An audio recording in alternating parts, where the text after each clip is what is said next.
দেখেন একটা পাখি ধরছিলাম অনেক কষ্ট করে। চাইলে আমি এই পাখিটা খাইতে পারি, এটা আমাদের মুসলমানদের জন্য হালাল। কিন্তু চিন্তা করলাম এটা খাওয়াটা কি ঠিক হবে কি না, না ঠিক হবে না।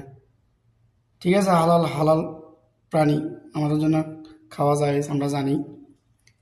কিন্তু পাখিটার দিকে আমার তাকায় কেমন জানি মায়া লাগে গেল।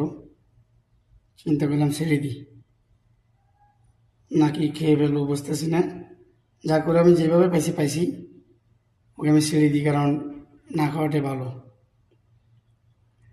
আর এটা কি দিতেছে, আপনারা দেখেন। এটা কি আমার সঠিক হইতেছে না ভুল হইতেছে, আপনারা জানাবেন কমেন্ট করে। চলে গেছে, ছেড়ে দিলাম। এই ছেড়ে দেওয়াতে আমার কোনো সঠিক করলাম না ভুল করলাম, আপনারা কমেন্টে জানাবেন। আমি খাইতে পারতাম কিন্তু আমি খাইনি, কারণ আসলে আমার কাছে এটা কেমন যেন একটা মায়া লাগছে।